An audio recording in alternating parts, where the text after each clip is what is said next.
Hello, everyone. Hello. Hi, I'm Aryan, and I'm from Afghanistan. And I grew up in a Muslim family. And as I get older, I wanted to learn more and more about religion. And I wouldn't be hypocrite. I knew that Muhammad married Aisha when she was just a child. But my excuse was like, it happened thousands of years ago. Who cares? It doesn't affect our life today. And he says to pray and fast, and everybody in my family is following him, so he must be good. And I loved God, and I wanted to be close to him, so I did everything I could as a good Muslim. So I would pray as many times as I could in a day, and I would fast in the Ramadan, and I would read Quran. And not just in Arabic, I've read Quran 6 times in English, and I wanted to understand and follow it. And that was the course of my action.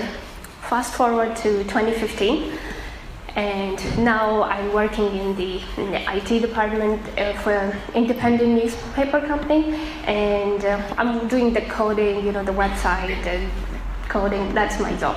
But whenever I had free time, I would just read the news, and then I come across this news article that changed my life. And before I get into details of that, I apologize now that some of the details are upsetting. So the news was that this Turkish child bride and this man marries off his 9-year-old daughter to his friend who's 40-something. There is the nikah, which is like Islamic marriage contract. And as a meher, because in Islam there is a meher muajjal, which you take like instant meher, and then there is another meher if you divorce the wife, that's the other money you pay her. So he takes the instant meher from him, does the marriage, but the problem is that little girl, she dies. She starts bleeding on the wedding night. They took her to the hospital. The bleeding doesn't stop, and that's where she dies. And the hospital informs the media and the police, otherwise these news never get out. So I read this news and my blood is boiling. I'm so furious.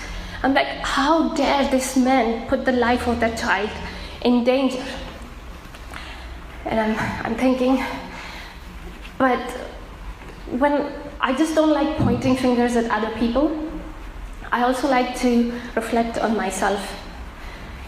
How did he do it? What's the difference between me and this guy? According to the post-mortem report, they found a lot of stress hormone in that child. First, separation from the parents, and then being with this monster. She was crying and screaming, but he didn't stop. And I'm thinking, how did he do it? What's the difference between me and this guy? And turns out to be there is not much difference between me and the father of this girl. He follows Muhammad, and he married a child. I follow the same Muhammad. And I could see the blood of that innocent child in my hand, and I didn't want no part of it. I'm like, how many innocent lives have to be lost before we realize how wrong this is? That was the day I stopped. I stopped praying, I stopped fasting. I believed in God. But for me, Islam is the man and the book, so the man was down. But I still read Quran, because as a Muslim, you believe Quran is a book of God, and God is the author of the Quran. And I used to read it a lot when I'm in trouble, when I'm sad. It was a source for me. So I was like, what shall I do about this? But then I prayed to God that I would be looking for another religion. And the day, the new religion, or the new relationship, that the way, the true God, when you will give me a reason to doubt Quran, that will be a sign from you that that's the true religion, and I'll follow that religion. So I started this quest of finding the religion, and my first stop was Judaism.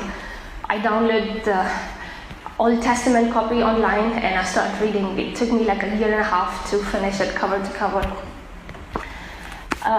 Very good religion. I found some differences, but I was still looking for the sign. Then I looked briefly into Buddhism, Hinduism, even Zoroastrianism. And fast forward to 2023, between that life happened, children and moving and all that. And with 2023, I was like, I need to continue with my quest of finding Lord. So I was like, let's look into Christianity. I've not looked into Christianity because as a Muslim, you think we believe in Jesus and he's a prophet, and you think you know everything about Christianity. But this time I was like, I will look into Christianity according to the Christian sources. And I've seen the cross and I've heard the Trinity, so I wanted to know what is Trinity. And for me, I didn't have to go dig deeper into this religion. Just by looking into Trinity, which is God the Father, the Son, and the Holy Spirit, Holy Spirit was a brand new information for me. For me, I was like, wow, Holy Spirit. And you believe in God, and they believe in one God? And because in Islam, it's like God the Father, the Son, and the Mother. Because God said, why, Jesus, did you tell people to believe you and your mother? And Jesus would say, I didn't. So that was the first time it hit me that Quran got Christianity completely wrong. And there is error in it. And that was just the tip of the iceberg. Because when you turn, you can start seeing a lot of stuff. There is a lot of other errors in Quran, but one other thing which struck me the most was that Quran confused mother of Jesus, Mary, because in Arabic we don't have Mary, it's Maryam. So when you read Surah Maryam, it says, hey Mary, sister of Aaron, your family is so pious, then why did you do such an act to be pregnant before marriage? But Jesus' mother never had a brother Aaron. The Maryam, who had brother Aaron, also had a brother Moses, and she lived thousands of years before this Mary. This is like a big historical mistake which God, all-knowing, almighty, cannot make. So that was evident to me that Quran is not from God. And I had the proof about the true religion. So I'm seriously now considering to become Christian. So I turned it to this religious freak because I was like, when I'm becoming Christian, I have to answer to all my friends and family, why did I choose this religion and all that. So I'm watching videos. I've got the Bible, I'm reading Bible. I'm also seeing like testimonies of ex-Muslims and the Christians, the discussion between Tawheed and Trinity, and I'm also listening to David Wood, AP, Christian Prince, and all these Islamic critics, and each of them are bringing question. And then I landed on this hadith,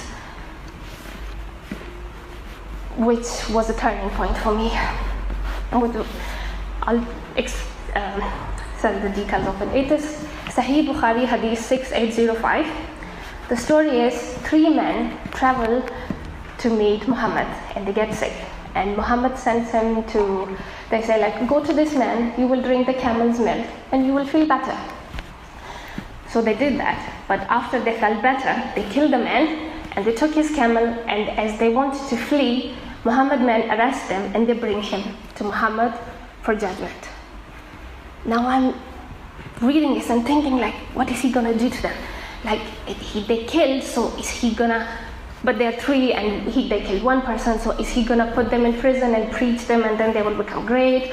Or he's gonna beat them? What is he gonna do? And what I read, he says, cut their 1 leg and 1 feet from opposite side. Put hot iron in their eyes, leave them in a hot spot until they die. I read this and I stood up from my chair. I couldn't sit anymore. I'm walking around saying, oh my God, oh my God, oh my God, oh my God. Like freaking out. And when you do that, you have like cross-body experience. You can talk to yourself. And my other self is telling me, calm down, drama queen. I mean, people people have done worse things than this, it's okay. And I'm like, but not prophet. I grew up reading prophet stories. Adam, Moses, Noah. Prophets don't torture people. This is wrong. And I'm thinking, I've been a Muslim for so long and I didn't know about this hadith. And I mean, they've done horrible stuff in Battle of Khaybar, but this one was new to me. So I'm like, what if Jesus prosecuted someone? Then I'm not going to become a Christian, if that's the case. So I quickly Googled, did Jesus prosecute anyone? And I see the story of this adulterous woman come. And I read this and I'm like, woman? So I open the story and I'm thinking the worst, like what's going to happen? And the story is that Pharisees always wanted to test Jesus. So they bring this adulterous woman to Jesus and they tell him, according to law of Moses, we should stone her to death. What does your law say? And Jesus say, whoever of you have not committed any sin in their life should cast the first stone. And he himself had never committed any sin in his life. If he wanted, he could have prosecuted her. But everybody else, they drop their stones because we are all sinners. Big or small, we have committed sins. So everybody leave, and Jesus saved her life. And then he said to her, go and sin no more. After reading that, I was on my knees, I'm crying, and I said, I will follow this man. I will follow everything he says.